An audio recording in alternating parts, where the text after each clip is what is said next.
Video आप of रखें बेटा, वीडियो सब लोग ऑफ रखें। हाँ जी, तो मकसद ये था कि आपकी जो असेसमेंट हमने करनी है वो आपकी जो है ना उस क्विज के ऊपर हो सके।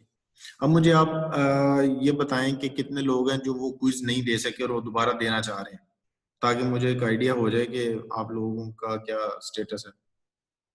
क्योंकि वो क्विज बाद में लोग मुझे मैसेज करते रहे हैं, तो मुझे वो अच्छा नहीं लगा कि बहुत सारे लोगों का अगर रह गया तो।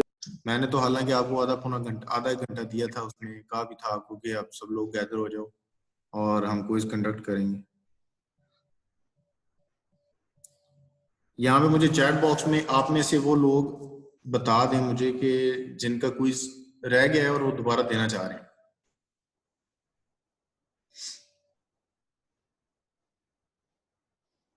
ठीक है अमजद, आप देना चाह रहे हो क्विज, सही है। और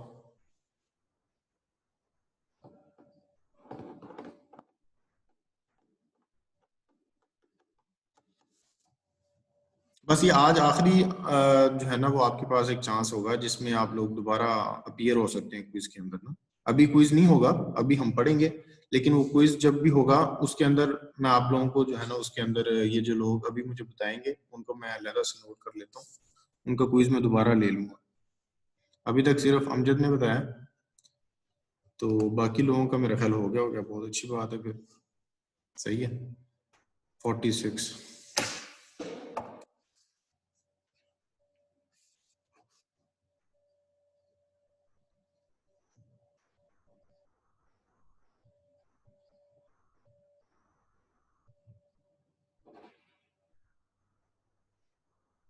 ठीक है जी।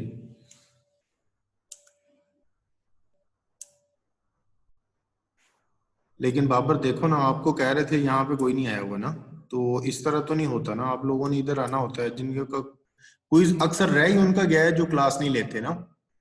तो मेरा मकसद भी ये था उस दिन क्विज लेने का कि जो लोग क्लास में आते ही नहीं है, जिनको इस चीज से फर्क नहीं पड़ता कि क्या चल रहा है यहाँ पे, ऑनलाइन लोग पढ़ रहे हैं नहीं पढ़ रहे, टीचर आ रहा है नहीं आ रहा, तो उनमें और जो लोग टाइम पे आके क्लास लेते हैं उनमें कुछ ना कुछ तो फर्क होना चाहिए ना।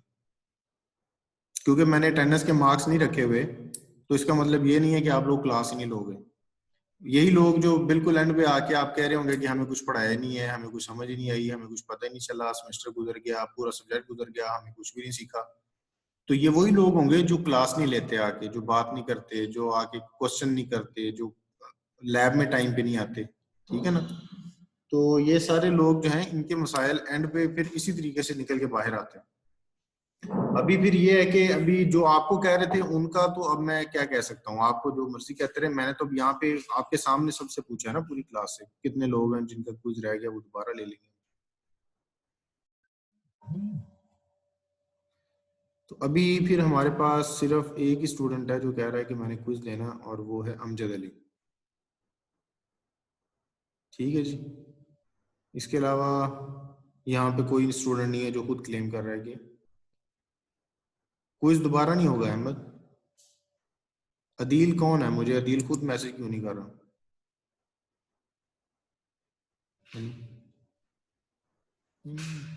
आवाज नहीं, बस ये लिख रहे हैं चैट।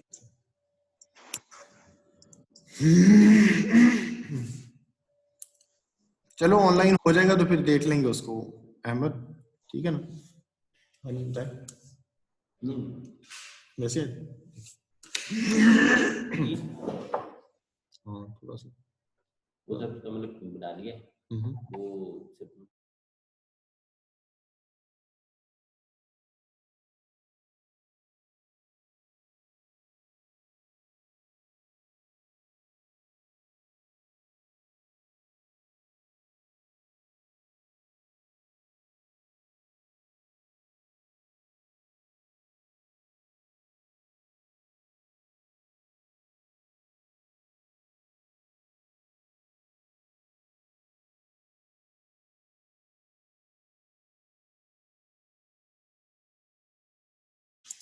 जी बेटा। अच्छा अब हमारे पास, अब आप मुझे थोड़ा सा ये बता दें कि अब तक हमने जो डिसाइड किया हुआ था, देयर वर 4 शॉप्स की जो हमने पढ़नी थी। ठीक है, मशीन शॉप है और फिटिंग शॉप और वुड वर्किंग शॉप है और इलेक्ट्रिक शॉप। इसमें इलेक्ट्रिक शॉप का बिल्कुल आपका इंट्रोडक्शन नहीं हुआ, ठीक है। इसके अलावा जो 3 शॉप्स हैं वो आपको पढ़ा दी गई हैं और वुड शॉप की आपने प्रैक्टिस नहीं की। ऐसे ही है, बाकी दोनों शॉप्स की आपने प्रैक्टिस कंप्लीट कर ली। अच्छा, वुड के हवाले से आप में से कितने स्टूडेंट हैं जिन्होंने OCW के ऊपर जो मैंने लेक्चर अपलोड किए हुए थे वो उन्होंने देखे हैं?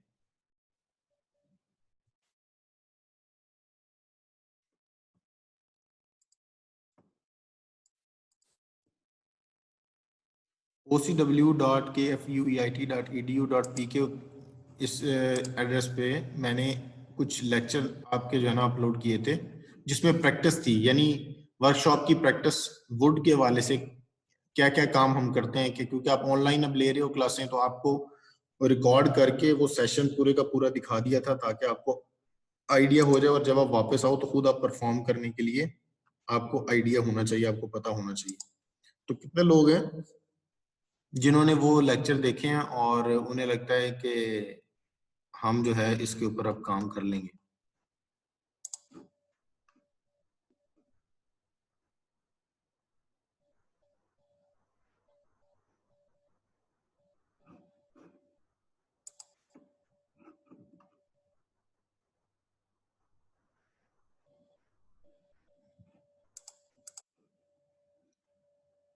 देखो ना, फिर बेटा अगर आप नहीं देखोगे तो फिर हम कैसे चल पाएंगे आगे ना। मतलब मैं जब कोई चीज अपलोड करता हूँ तो मैं तो ये एक्सपेक्ट करता हूँ कि आप लोग उसे देखोगे, आप लोग उसके बारे में क्वेश्चंस करोगे, तो ताकि हम एक चीज को सीख लें, उसके बाद हम आगे चले ना। ऑनलाइन सेशन जरूर है बेटा, लेकिन इसकी असेसमेंट होनी है, इसकी मार्क्स लगने हैं और ये मार्क्स आपकी डिग्री के अंदर जाने हैं। ये इस चीज के बारे में आप थोड़ा सा सीरियस होकर रहें। अगर आप साथ साथ ऑनलाइन काम नहीं करेंगे तो फिर मसला बन जाएगा ना। मतलब मैं तो अब आके यहाँ पे लेक्चर दे के आपको चीजें बता के और जितनी हमारी डिस्कशन है वो करके उसके बाद मैं आपसे ये एक्सपेक्ट करता हूँ कि आप वो काम करोगे, क्योंकि होमवर्क आपका इस टाइम पे ज्यादा है।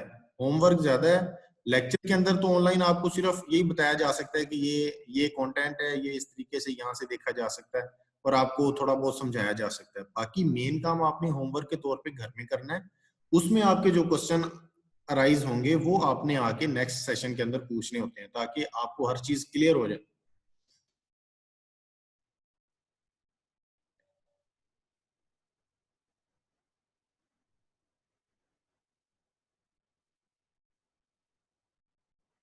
ये खोखर कौन है, जरा ये अपनी वीडियो ऑन करे और मुझे जरा बताए क्या इसका क्वेश्चन है, क्या कौन सा कुछ इसका रह गया। हाँ जी बेटा, आपका कुछ नहीं हुआ?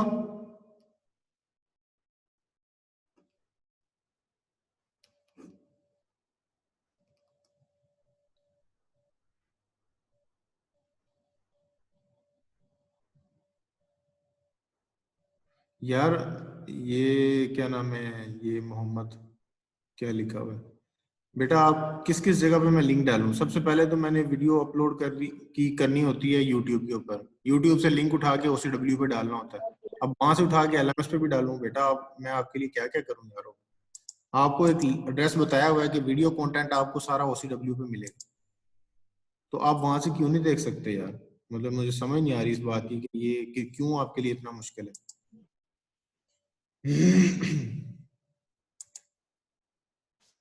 ये दोनों चीजें देखना जरूरी है आपके लिए, LMS और OCW। ठीक है, मुझे नहीं पता OCW पे बाकी टीचर आपको डाटा अपलोड कर रहे हैं कि नहीं कर रहे, लेकिन हमें तो यही इंस्ट्रक्शन है कि OCW के ऊपर आपकी सारी चीजें, आपके कम से कम वीडियो जितनी भी हैं वो सारे वीडियो लेक्चर OCW पे जाने हैं। तो वहां से अब मैं कहाँ कहाँ पे बेटा डालूं ना, मेरे भी 3-4 सब्जेक्ट में पढ़ा रहा हूँ और हर किसी में कोई ना कोई एक दो लेक्चर होते हैं डेली। तो फिर वो सारी चीजें पहले वीडियो बनाना, एडिट करना, उसको उसका साइज कम करना, यूट्यूब पे डालना, फिर वहां से लिंक उठाना OCW पे डालना है। तो बहुत सारे काम होते हैं ना, थोड़ा सा काम आप भी करने की कोशिश करें बेटा, इस तरीके से नहीं चलता। इन्फॉर्म आज आपको कर दिया कि OCW हर लेक्चर के बाद वहां पे लेक्चर जाता है, तो आप इसको नोट कर लो बेटा। मैं आपको घर जाके थोड़ी बताऊंगा कि बेटा आज OCW के ऊपर आ गया था। रोज इन्फॉर्म कर दिया करूं, क्या क्या करूं आपको, मैं समझ नहीं आ रही मुझे आप लोगों की। हमें बस सिर्फ इन्फॉर्म कर दिया करें भाई। इन्फॉर्म आपको मैं हर दफा करता हूँ यार, बाबर ऐसे ना करो यार। मैं आपको ये आज मतलब आप ज़हन में रख लो ना कि हमारे जितने भी लेक्चर होंगे, हर लेक्चर की रिकॉर्डिंग होती है और उसके साथ जो डिमॉन्स्ट्रेशन है वो लाजमी जो है ना वो OCW पे जाएगी। ठीक है, तो ये चीज आपने अब ज़हन में रखनी है। अब मैं अब आपको क्या पढ़ाऊँ आगे, जो आपने बेसिक लेक्चर ही नहीं देखे हुए। आज का सेशन बस यहाँ पे फिर अब जो है ना वो आपको थोड़ा सा एक दफ़ा मैं आइडिया दे देता हूँ कि वहाँ पे मैंने कौन कौन सी चीज़ें अपलोड की हुई हैं। उसके बाद हम आज का सेशन एंड करेंगे। हमारी 2 शॉप्स जो हैं वो ऑलमोस्ट कंप्लीट हो चुकी हैं। इनके आपने डिमॉन्स्ट्रेशन भी की है, आपने इसका प्रैक्टिकल वर्क भी किया है। ठीक है, उसके बाद हमारे पास जो है वो नेक्स्ट आ जाती है वुड शॉप। तो आपको मैं अब वुड शॉप के हवाले से थोड़ा सा बता देता हूँ, फिर हम इसको एंड करते हैं। लेकिन आपने लेक्चर लाजमी जाके देखने जिसके अंदर प्रैक्टिकल वर्क किया हुआ है और वहां से आपको आइडिया होगा कि क्या क्या चीज़ कैसे कैसे चल रही है। प्रीवियस शॉप्स का ओवरव्यू मैं आपको कैसे दूं बेटा, वो तो आपने खुद परफॉर्म की हुई है ना। तो ओवरव्यू की ज़रूरत आपको अगर है तो आपके पास मेरे मैनुअल्स भी हैं और आपके पास वो वीडियो लेक्चर भी होने चाहिए। बल्कि पहले मैं जो आपको पढ़ाता रहा हूँ वीडियो लेक्चर, वो भी सारे के सारे मैंने OCW पे डाले। तो अगर आपको उनमें से किसी चीज़ की प्रॉब्लम है तो आप उन लेक्चर्स को कंसल्ट कर सकते हैं। अगर आपको फिर भी मसला हो तो फिर हम कुछ सीधे चीज़ें डिस्कस कर सकते हैं। वो सारी की सारी चीज़ें जो है ना उनको मैं किस तरीके से दोबारा डिस्कस करूँ ना, हमने आगे भी चलना है बेटा। तो अभी हम कारपेंट्री शॉप को देखते हैं एक दफ़ा फिर, ताकि आप जो थर्ड शॉप हमने स्टार्ट की थी उसका एक ओवरव्यू आपके सामने हो जाए। और इसके साथ साथ आपको जो है वो एक असाइनमेंट भी देनी है, लेकिन वो आप यहाँ से निकलोगे वो वुड शॉप हम पढ़ेंगे, सॉरी इलेक्ट्रिक शॉप। तो इलेक्ट्रिक शॉप के अंदर आपके लिए एक असाइनमेंट भी है। तो असाइनमेंट का टाइम आपके लिए वैसे ही थोड़ा रह जाना है। अगली लैब के अंदर हमने वुड शॉप लाजमी स्टार्ट करनी है। तो कारपेंट्री शॉप का आपको आज ओवरव्यू देने के बाद मैं ये एक्सपेक्ट करूंगा कि आप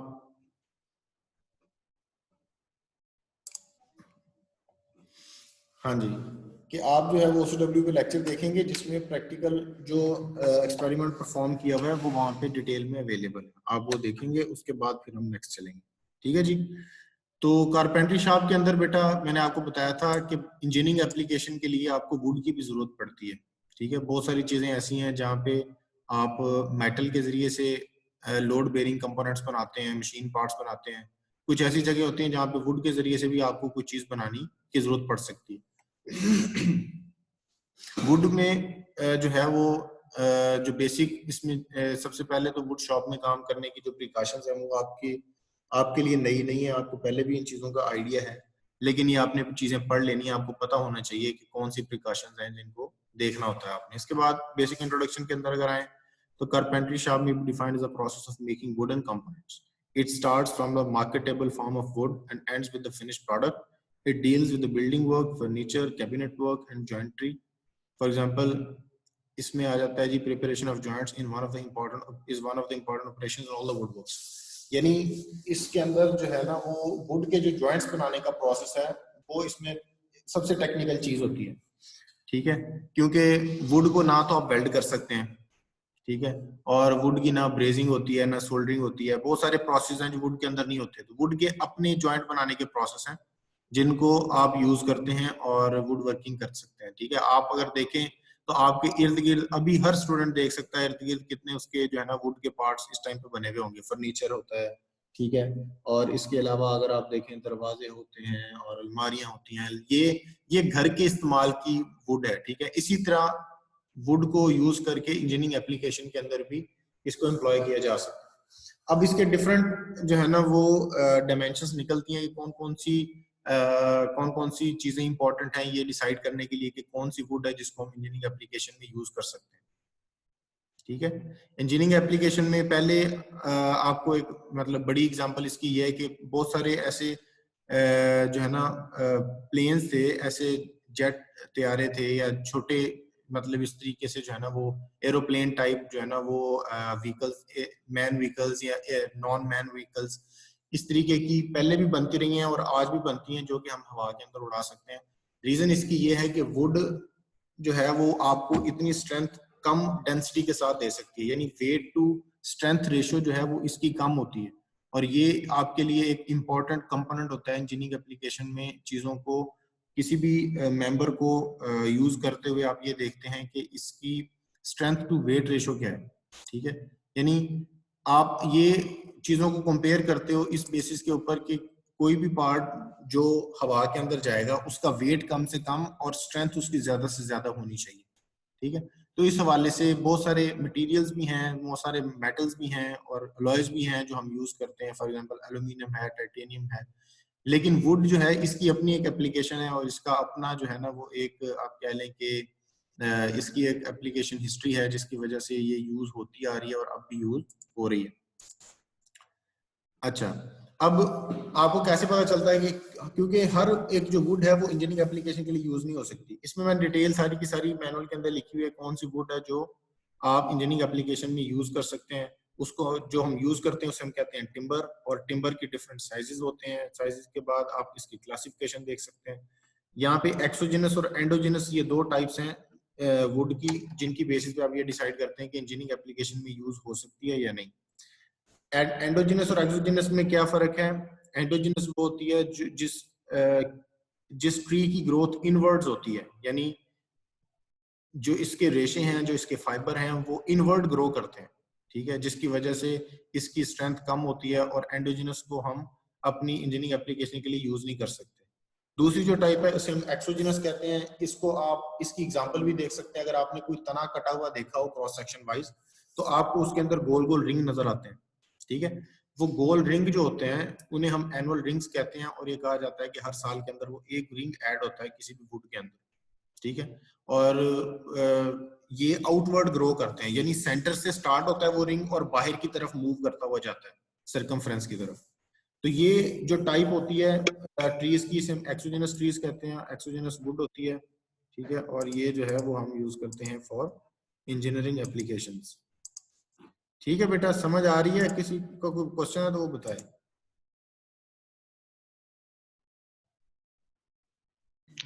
सर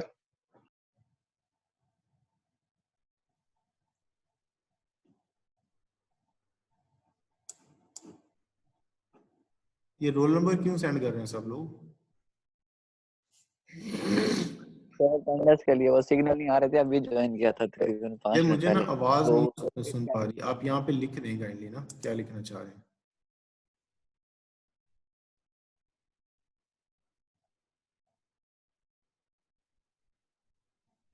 हाँ उस्मान, एंडोजिनस ट्रीज जो होते हैं ना बेटा, एंडोजिनस ट्रीज की यहाँ पे अगर आप देखें तो कुछ यहाँ पे जो है ना एग्जांपल्स इसकी लिखी हुई है। Would suitable for construction other engineering purposes is called timber, और टिम्बर जो है ये आती है एक्सोजिनस ट्रीज से। एंडोजिनस ट्रीज वो होते हैं, फॉर एग्जांपल अगर आप देखें तो ये आगे ना इसकी, ये मैं आपको इसकी पिक्चर दिखाता हूँ, वहां से चीजें क्लियर होंगी।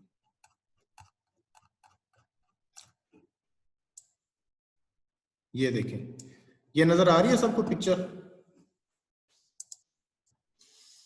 इसमें बिल्कुल सेंटर में देखें तो ये आपको पिथ नजर आ रही है। पिथ बिल्कुल सेंटर पोर्शन होता है और ये बिल्कुल डार्क होता है, ठीक है। और इसकी अगर आप डिटेल्स पढ़ें तो आपको पता चलेगा, is a टिनी dark spot spongy living cells. ये लिविंग सेल्स होते हैं right in the center of the tree trunk. Essential nutrients are carried up through the pith. Its placement right in the center means it's the most protected from damage by insects and wind and other animals. ठीक है, ये जो यानी ये इसके different portion है ना तने के। अब अगर ये देखें आप, ये जो गोल गोल रिंग्स हैं ये आपको नजर आ रहे हैं, जिनको यहाँ पे एनुअल रिंग्स कहा गया है, ठीक है।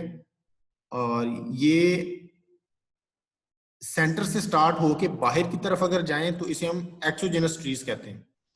अब कुछ ऐसे ट्रीज हैं जिनके ये क्योंकि ये असल में ये जो रिंग नजर आ रहे हैं ना, ये एक ग्रुप ऑफ फाइबर्स ही होता है जो कि ग्रो करता है, और ग्रो करने के साथ साथ जैसे ट्री की ग्रोथ होती जाती है अंदर से जो है ना वो कंपोनेंट ऐड होते जाते हैं और ये बाहर की तरफ मूव होता जाता है, ठीक है।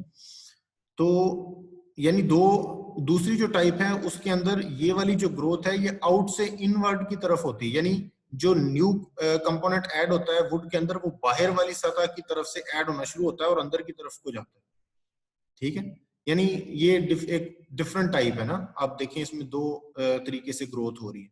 तो ये वाली जो ग्रोथ है जिसके अंदर ये आउटवर्ड ग्रो करता है, इसमें स्ट्रेंथ ज्यादा आती है और इसमें जो वुड बनती है उसकी उसका स्ट्रेचर इस तरीके से होता है कि उसको हम लॉन्गर रन के लिए यूज कर सकते हैं। अब जैसे फॉर एग्जांपल जी जी क्या कहना चाह रहे हैं शफकत? जैसे फॉर एग्जांपल ये हमारे पास ये केले का जो पौधा होता है या इस तरह के जो दूसरे पौधे हैं जिनकी कोई इंजीनियरिंग एप्लीकेशन नहीं है, यानी ये हैं तो सही ट्रीज हैं या पौधे हैं या जमीन से तो निकल रहे हैं, ऐसे ऑर्गेनिज्म यानी कि आप कह लें कि ऐसी ये एंटिटीज हैं जो कि जमीन से पैदा हो रही हैं और बढ़ रही हैं और इनके ऊपर फल या पौधे फल या फूल कोई ना कुछ लग रहा है, लेकिन इसकी इंजीनियरिंग एप्लीकेशन कोई नहीं है। ये जस्ट आपको ये बताने के लिए कि हर तरह के ट्रीज को आप इंजीनियरिंग एप्लीकेशन के लिए यूज नहीं कर सकते। अदरवाइज अगर आप बाहर देखें तो जितने भी पौधे लगे हुए होते हैं अक्सर हमारे घरों के बाहर ये सारे एक्सोजिनस ही होते हैं, एंडोजिनस बहुत कम होते हैं, एक्सोजिनस ज्यादा होते हैं, जिसकी वजह से एक्सोजिनस ही हम ज्यादा यूज करते हैं।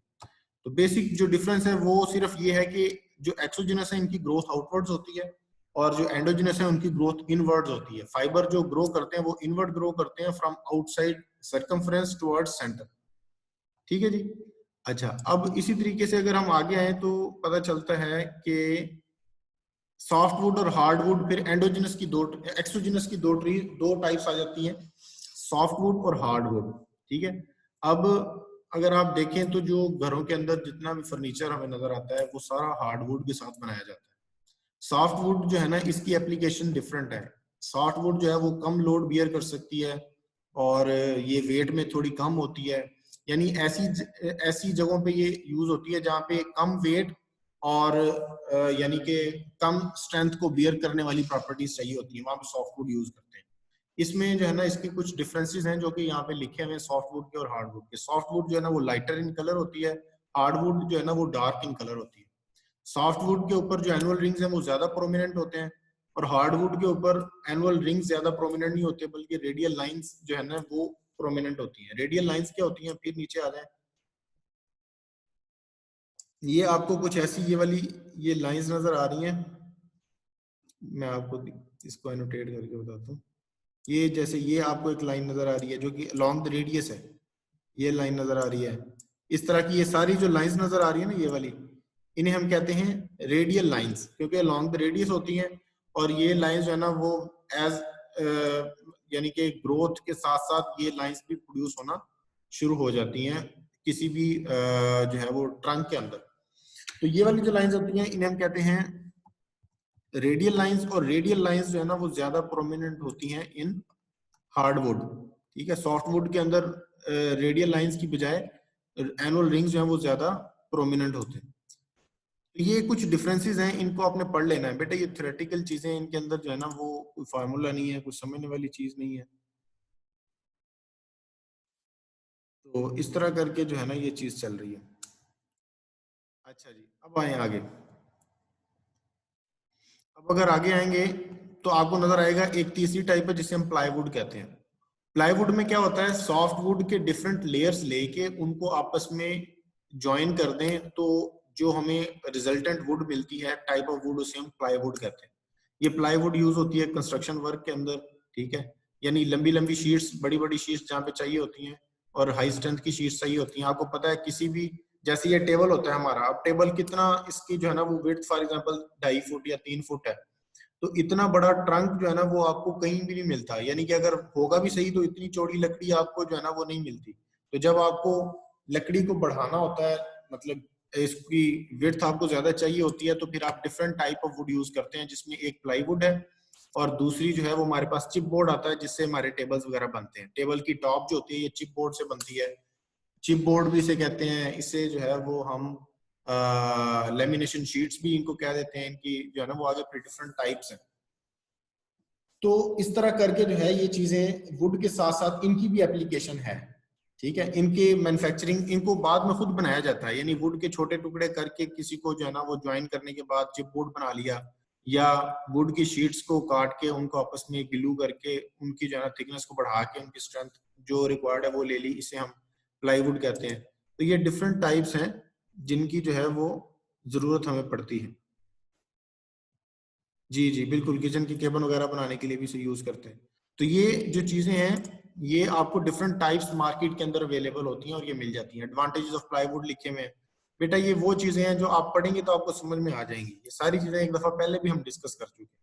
इसमें कुछ फिर डिफेक्ट्स आ जाते हैं वुड के, कौन कौन से डिफेक्ट्स हो सकते हैं ये भी आपने यहाँ से पढ़ लेने हैं। नीचे फिगर के साथ इनको टैली करेंगे तो आपको आइडिया हो जाएगा कौन कौन सी जो है ना वो जॉइंट्स के बारे में ये बता रहा है, कौन कौन से डिफेक्ट्स के बारे में बता रहा है। इसे पढ़ेंगे, आपके ज़हन में क्वेश्चन आएंगे, वो क्वेश्चन हम नेक्स्ट टाइम डिस्कस करेंगे, फिर ही आपके मसले हल होंगे। अगर आप पढ़ोगे नहीं तो आपको समझ नहीं आएगी बेटा। ये सीधी सी मतलब स्ट्रेट फॉरवर्ड बात है, इसमें कोई ढकी छुपी बात नहीं, आपको पढ़ना ही पड़ेगा। सीजनिंग ऑफ वुड आ जाती है। जब भी वुड कोई भी आप यूज करते हैं उसमें से आपको मॉइस्चर कंटेंट को कम करना पड़ता है ताकि जब आप एप्लीकेशन के अंदर एक्चुअल एप्लीकेशन में उसे यूज करें, उसे किसी डायमेंशन पे काट लें, अगर उसमें मॉइस्चर होगा और मॉइस्चर बाद में उड़ेगा तो डायमेंशन डिस्टर्ब हो जाएंगे, इसलिए आपको मॉइस्चर कंटेंट पहले ही खत्म करना होता है। ठीक है जी।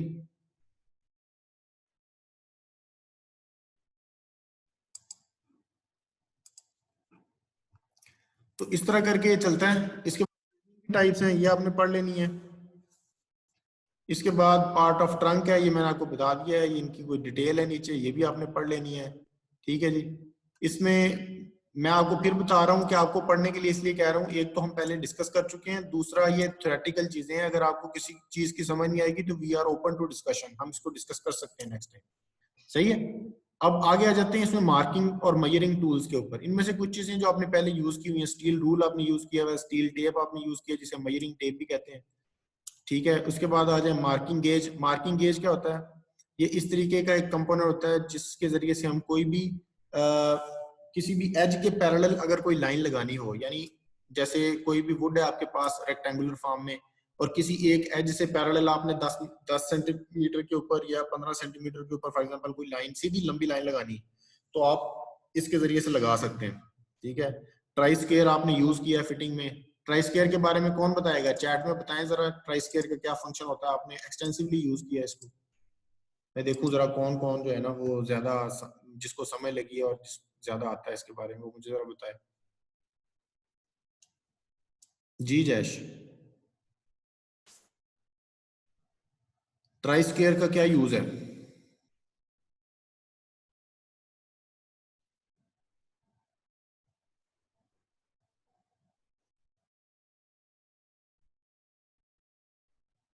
स्क्वायरनेस फाइंड करने के लिए होता है, बिल्कुल ठीक है, बिल्कुल सही, बिल्कुल सही है। और इसके अलावा क्या फंक्शन होता है इसका? Measurement and squareness. हाँ मेजरमेंट वैसे यूज कर सकते हैं, लेकिन इसका प्राइम फंक्शन जो है वो एक स्क्वायरनेस है और दूसरा 90 डिग्री एंगल को ये चेक करने के लिए यूज करते हैं, और तीसरा फ्लैट सरफेस के बारे में ये बताता है। ठीक है। यानी कोई भी कंपोनेंट किसी, जैसे आपने वो फिटिंग शॉप के अंदर वो एक वर्क पीस बनाया था, उसमें 4 साइड्स थी। ठीक है। उन साइड्स को आप ये चेक करने के लिए भी इसे यूज करते थे कि वो साइड बिल्कुल फ्लैट हो गई है या नहीं, यानी किसी एज से अगर मटेरियल रिमूव ज्यादा हो गया तो वो भी आपको ये बताता है। तो बेसिकली इसके 3 फंक्शन हुए, एक तो ये स्क्वायरनेस बताता है यानी 90 डिग्री एंगल बताता है, और इसके अलावा जो है वो आप इसके जरिए से फ्लैट सरफेस भी फाइंड आउट कर सकते हैं। ठीक है जी। और तीसरे नंबर पे आप जो है ना इसके साथ मेजरमेंट भी कर सकते हैं।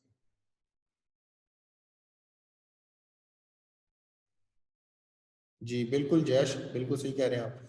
तो ये बेटा ये इसका यूज है, ये आप वुड के अंदर भी यूज करते हैं ना, तो क्योंकि है प्रोसेस वही, मटेरियल डिफरेंट है, तो अक्सर इसमें कंपोनेंट वही होंगे जो आपने वहां पे यूज किए थे। वहां पे आप हैंड हेक्सा यूज करते हैं, यहाँ पे जो सा यूज होते हैं वो इनके जो है ना वुड के अंदर यूज होने वाले हैं, जिसमें रिप सा होता है, टैनन सा होता है। ठीक है। और इसमें फिर आगे डिफरेंट टाइप्स हैं, बेवल भी यूज करते हैं आप, जब आपको मार्किंग करनी होती है कोई सर्कल फॉर एग्जांपल आपने मार्क करना है तो आप बेवल के जरिए से या डिवाइडर के जरिए से, कंपास के जरिए से उसको यूज कर सकते हैं, लगा सकते हैं। होल्डिंग टूल्स कौन कौन से होते हैं? आपने फिटिंग शॉप के अंदर होल्डिंग टूल जो यूज किया था उसे बेंच वाइज कहते हैं, इसमें भी बेंच वाइज होती है, इसकी कंस्ट्रक्शन थोड़ी डिफरेंट होती है, लेकिन इसे हम कारपेंटर्स वाइज कहते हैं। इसके बाद प्लेनिंग टूल्स होते हैं, यानी आपने किसी भी सरफेस को प्लेन करना हो तो आप किस टूल के साथ कर सकते हैं। ट्राई स्क्वायर से तो आप चेक करते हैं कि सरफेस प्लेन हुई है या नहीं हुई, यानी फ्लैट हुई है या नहीं हुई, लेकिन कौन सा टूल यूज करेंगे? वहां पे आप फाइलिंग का प्रोसेस करते थे फ्लैट करने के लिए, यहाँ पे प्लानिंग के लिए अलग टूल्स हैं। ठीक है। यहाँ पे फाइल्स यूज नहीं करते, यहाँ पे जैक प्लेन यूज करते हैं, जिसे आप रंदा भी कह देते हैं आमतौर पे ना, मतलब आपने मार्केट की लैंग्वेज में रंदा सुना होगा नाम। तो ये बेसिकली जो है ना, इसे हम जैक प्लेन या स्मूथ प्लेन या रिबेट प्लेन या फ्लो प्लेन कहते हैं। ये डिफरेंट टाइप्स हैं कि ये सामने आपको नजर आ रही है, ठीक है जी। तो ये आपके साथ मैंने शेयर किया हुआ है, आपके पास पड़ा हुआ है, ये आपने इसे देखना है, इस पे गौर करना है, इसको समझना है। इसमें कोई प्रॉब्लम हो तो हम डिस्कस कर सकते हैं। बेटा मैं आपको कह रहा हूँ बार बार ओपन हूँ कि आपके साथ कोई भी इशू है, कोई प्रॉब्लम है तो आपने मुझे बताना है, हम नेक्स्ट टाइम उसे डिस्कस करेंगे, सही है, ताकि आपको हर चीज की समझ आए। लेकिन आप लोग पढ़ते नहीं हो तो मैं क्या करूँ, मैं आपके लिए पढ़ तो नहीं सकता, मैं आपको सिर्फ समझा सकता हूँ, बता सकता हूँ बार बार, पढ़ना तो आपको खुद ही पड़ेगा। हाँ जी, हाँ जी, टाइप्स होती हैं, और ये सारी इसकी वुड जैक प्लेन की टाइप है ना, वो सारी ये सामने बताई हुई है। उसके बाद आ जाता है जी शार्पनिंग टूल, यानी आपने शार्प करना है किसी भी, फॉर एग्जांपल आपके पास कोई ब्लेड है जिसमें जो यहाँ पे भी ब्लेड यूज होता है ना, इसमें प्लेन, ये प्लेनर प्लेनिंग टूल के अंदर ये सामने आपको नजर आ रहा है, ये ब्लेड लिखा हुआ है, ये लिखा हुआ ब्लेड, इसमें ब्लेड यूज होता है जिसके जरिए से आप, ये सब में ब्लेड यूज होता है, इसके जरिए से आप क्या करते हैं, आप जो है वो क्या कहते हैं इसे, हाँ जी, वुड की जो सरफेस है वहां से एक्स्ट्रा मटेरियल को रिमूव करते हैं इस ब्लेड की मदद से। अब ये ब्लेड जो है ना, इसको आपको शार्प करने की भी जरूरत पड़ती है, शार्प करने के लिए वाटर स्टोन यूज करते हैं, ठीक है। ये सारे टूल्स की डिटेल लिखी हुई है बेटा, इसको आप पढ़ें, इसमें कोई प्रॉब्लम हो तो हम उसको नेक्स्ट टाइम डिस्कस करेंगे, ठीक है। इसके बाद ये नीचे आ जाए, सा की कौन कौन सी टाइप है, चीजल की कौन सी टाइप है, ये सारी की सारी चीजें यहाँ पे लिखी हुई हैं। ड्रिलिंग टूल्स कौन कौन से हैं ये हमने पहले डिस्कस भी किए हैं, आपने पढ़ लेने हैं, कुछ समझ ना आए तो उसको पूछा जा सकता है। इसके बाद मिसलेनियस टूल में पिंसर है, हैमर है, ठीक है। ये सारे टूल्स आप यूज करते हैं, इनके नाम और इनके फंक्शन आपको पता होना जरूरी है, अगर नहीं पता होंगे तो हम, रिपसा जो है, हाँ रिपसा के बारे में बता देता हूँ, बिल्कुल सरफराज। रिपसा जो है, मैंने आपको बताया कि वुड को अगर आपने, यानी कि अगर जैसे आप मेटल को काटने के लिए टूल्स यूज करते थे, मेटल के दो पार्ट, फॉर एग्जांपल आपके पास एक फ्लैट वर्क पीस है जिस तरीके से आपने फिटिंग में यूज किया था, उसको अगर आपने उसके दो हिस्से करने हैं, दो उसको यानी दरमियान से डिवाइड करना है, तो आप क्या करते हैं, आपके पास हैंड हैक्सा होता है या पावर हैक्सा होता है, उसकी मदद से आप उसके दो पीस अलग कर सकते हैं। अब रिप सा जो है, आपको पता है वुड के लिए हम जो आरी जिसे हम कहते हैं, जो सा यूज करते हैं, उसे हम रिप सा या टैनन सा कहते हैं। अब इन दोनों में क्या डिफरेंस है, ये मैं आपको यहाँ से फिगर के साथ बताता हूँ। अब ये टैनन सा है ऊपर, और ये साइड पे जो आपको नजर आ रहा है ये है रिप्सा, ठीक है। अब ये फॉर एग्जांपल इसमें अगर आप पढ़े, it is used for cutting the stock along the grains, ठीक है। अब मैंने आपको बताया फाइबर्स या ग्रेन्स होते हैं वुड के अंदर, उनके अलोंग अगर आपने, उनके साथ, उनके पैरेलल अगर आपने कटिंग करनी है तो आप रिप सा को यूज करते हैं। Cutting edge of this saw makes a steeper angle, ठीक है। अच्छा, इसमें कटिंग एज मैंने आपको बताया कि ये जो सामने आपके ये जो ब्लेड होता है किसी भी आरी का, उसके ऊपर ये जो दंदाने से बने हुए होते हैं ना, इनका एक खास एंगल होता है, ये नीचे एंगल भी बताया हुआ है इसका। रिप्सा जो टीथ है उनका एंगल ये देखें क्या होता है, ये 60 डिग्री के एंगल के ऊपर बने हुए होते हैं, ये आपको नजर आ रहा है 60 डिग्री, और ये जो स्ट्रेट इसकी जो पोर्शन होता है वो 90 डिग्री के ऊपर होता है। यानी कि इसका जो कटिंग का प्रोसेस है वो टैनन सा से डिफरेंट है। ये जब आप कटिंग करेंगे तो ये आपको जल्दी कटिंग देगा, जल्दी कटिंग का प्रोसेस आप परफॉर्म कर सकते हैं अगर आप अलोंग द फाइबर इसको यूज करेंगे, क्योंकि अलोंग द फाइबर जो है उसमें स्ट्रेंथ इतनी ज्यादा नहीं होती, अक्रॉस द फाइबर स्ट्रेंथ ज्यादा होती है, ठीक है। तो ये चीज आपने ज़हन में रखते हुए जब आप कटिंग का प्रोसेस करते हैं, फॉर एग्जांपल आपने जो है वो वुड का पार्ट इस तरीके से काटना है कि आपको उसकी एप्लीकेशन जो है वो उसमें इस तरीके से आप यूज करना चाह रहे हो कि उसे अलोंग